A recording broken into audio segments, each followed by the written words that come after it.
માતાજી, જય શ્રી કૃષ્ણ। કેમ છો બધા યુટ્યુબ ફેમિલી મિત્રો? મજામાં ને મજામાં છે। તો મારી ચેનલ છે પ્રકૃતિ એન્ડ ફેમિલી બ્લોગ્સ, તેમાં આવવા બદલ તમારું હાર્દિક સ્વાગત છે। તો આજે હું તમને એ બતાવવાની છું 2024 ની લીલી પરિક્રમામાં શું શું થયું હતું તે। તો ચાલો વિડીયો છેક સુધી જોયા રાખજો।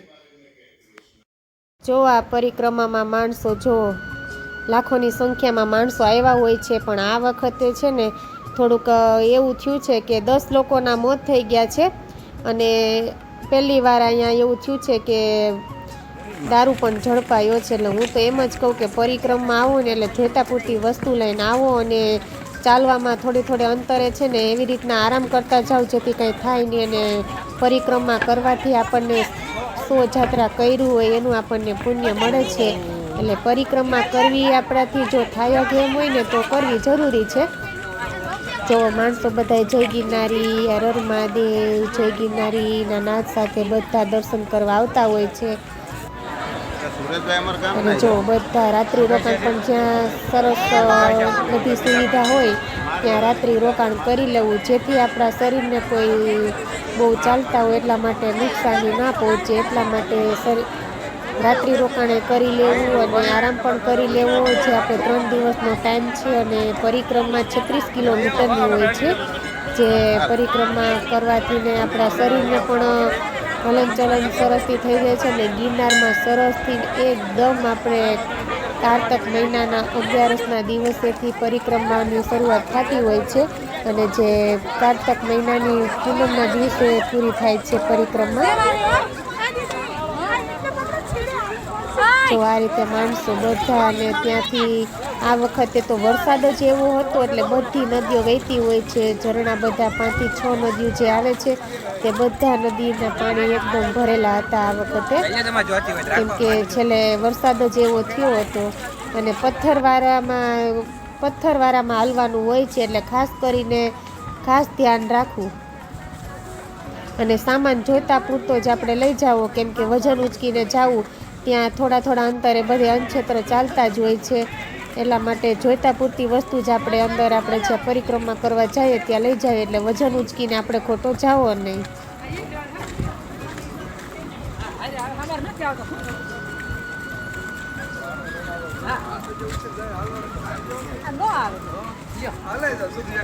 તો જો જય ગિરનારી, હર મહાદેવ, ઝીણા બાવાના મઢેથી પછી ત્યાર પછી જો અહીંયા સરસથી જમવાનું અન્નક્ષેત્રનું છે, તો જો સરસથી બધા ભોજન કરી લે છે, એટલે કે પ્રસાદી બધા લઈ લે છે, અને ત્યાર પછી થોડો આરામ કરી અને બધા પછી ત્યાંથી હાલતા થતા હોય છે। અને ઘણા લોકો પોતાની વસ્તુ બધી સાથે લઈને આવે છે, અને ત્યાં બધા રસોઈ બનાવે છે। બધા જો ગ્રુપમાં આવતા હોય તો તે બધા તેના જોઈતા પૂરતી વસ્તુ લઈને અને હવની રસોઈ હાથે બનાવતા હોય છે, એવું પણ હોય છે। અને ઘણા લોકો અંદર બધી સુવિધા છે ત્યાં પ્રસાદી લેતા હોય છે।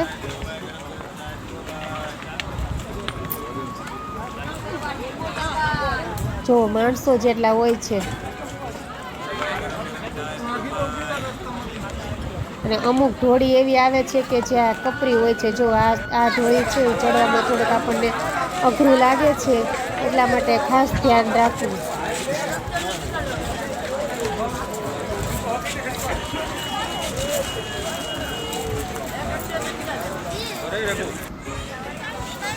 ત્યાં હોય છે પશુ પંખી પ્રાણી, એનું પણ આપણે ધ્યાન રાખવું જેથી એને જાનહાનિ ના થાય એટલા માટે।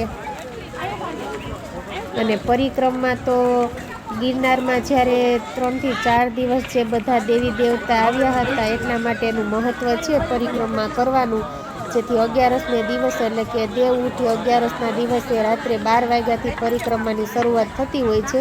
પણ સમયને અનુસાર જો ત્યાં પબ્લિક બહુ થઈ ગયું હોય તો ગેટ ખોલી નાખવો પડે છે। આગલે દિવસે આ વખતે ગેટ ખુલી ગયો છે, કેમ કે ત્યાં એટલું પબ્લિક જ થઈ ગયું હતું કે બહાર પણ સમાતું નહોતું, એટલા માટે ગેટ ખોલી નાખવાની મંજૂરી લઈ અને ગેટ ખોલી નાખ્યો હતો। નહીંતર 11ના દિવસે જ રાત્રે 12 વાગ્યે, સાચો મહિમા 11ના રાત્રે 12 વાગ્યાથી જ છે, પણ હવે આ સંજોગોને હિસાબે વન વિભાગવાળા ગેટ ખોલી નાખે છે, કેમ કે માણસોને અંદર શું બધા આવી જાય તો ટ્રાફિક એટલી ઓછી થતી જાય એટલા માટે।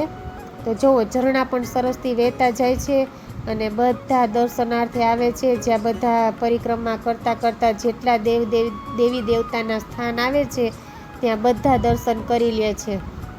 જો લાખોની સંખ્યામાં માણસો આવતા હોય છે.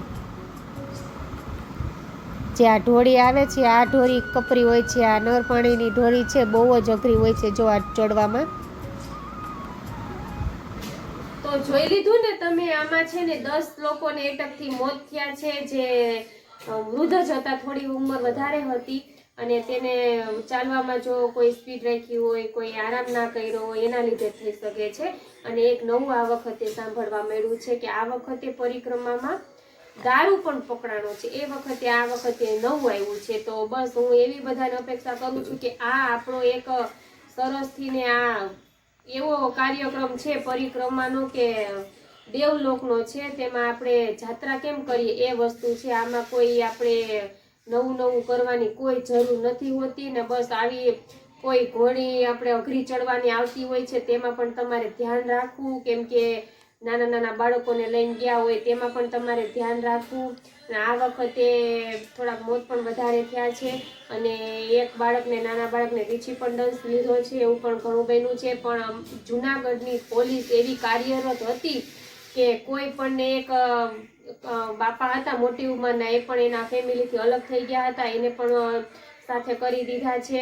અને બહુ સારું કાર્યકર પોલીસનું હતું, બહુ સારું મેનેજમેન્ટ કરેલું હતું, કેમ કે કોઈ પણ વ્યક્તિને રાતે પણ તે જવાબ આપી શકતા હતા અને બહુ સારું આયોજન પણ કરવામાં આવેલું હતું. પણ હું તો એ જ બધાની અપેક્ષા કરું છું કે બધા પરિક્રમા કરો તો બસ સેફટીથી કરો, સારી રીતે કરો, બસ આવું ખોટું તો ના જ કરો, કેમ કે તે આપણે સરસથી જાત્રા કરો તો ઈ છે, પરિક્રમા કરો તો ઈ છે.